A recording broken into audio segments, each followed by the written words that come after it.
City leaders are announcing a plan to deal with a crime that's become so commonplace many people don't even report it to police. As the number of car break-ins has surged, police and others say they're taking action. KTVU's Bailey O'Carroll live in the city here with the newly announced initiative. And Bailey, there was actually a car break-in that happened right at your location just before this news conference got underway. Garcia, that's right. It all happened pretty ironically. We got here to the Palace of the Fine Arts about 30 minutes or so before this press conference started. Now, I do want to clear something up. This car break-in did not happen right here on this block. We are on Bay and Breaker, but it happened just 2 blocks away, actually. Now, those folks who are visiting from Missouri told me they reported this break-in to the police. The police didn't show up. When they were driving to the police station to make that report, that's when they stumbled upon a police officer who was likely here for this press conference today. So that officer did take that report, but we did talk to those folks. They say they were gone for no more than 5 minutes or so. When they came back, everything was gone. 4 backpacks, 2 passports, $1,000 worth of jewelry, and some other valuables.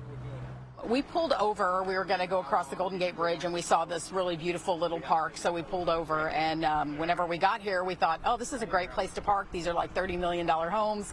It's a beautiful area. It's 8 o'clock in the morning. So we pulled over, parked, got out, did a little sightseeing, and when we came back, we had our back glass shattered out.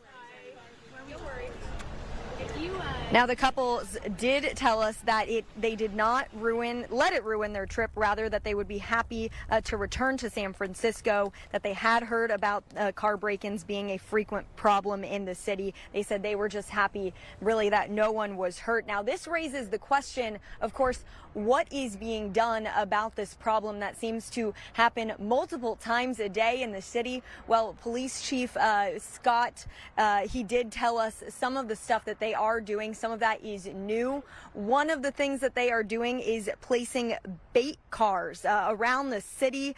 So those are going to be planted by the police department. They hope that those criminals will, of course, deliberately break into certain cars, making it easier for them to catch those repeat serial robbers. He said that the new city budget will also allow for more overtime for some of these officers. They did say there are about 600 officers understaffed here at SFPD, but they did say that they are going to increase patrol in heavy tourist areas, specifically the Fisherman's Wharf area and Lombard Street. And now, San Francisco, the police chief alongside the San Francisco District Attorney Brooke Jenkins told us they really right now just want to send a clear message to those criminals. And that message, here's what it is.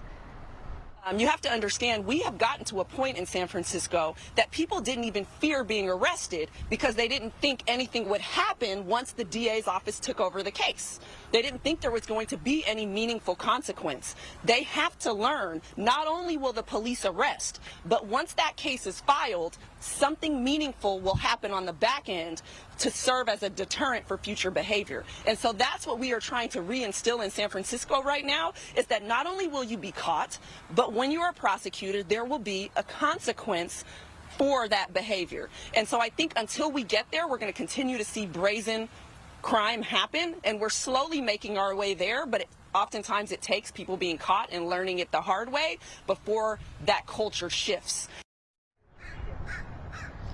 Now, I asked San Francisco police for the latest data on how many cars have been broken into year over year. They said that high point was back in 2017, over 31,000 cars broken into that year, according to the police chief today. Now, I did ask year to date what those numbers are at right now. They're hovering right about 13,000. So still lots of car break-ins happening here. Of course, they do hope that new mitigation effort will help. Reporting live in San Francisco, I'm Bailey O'Carroll, KTVU, Fox 2 News.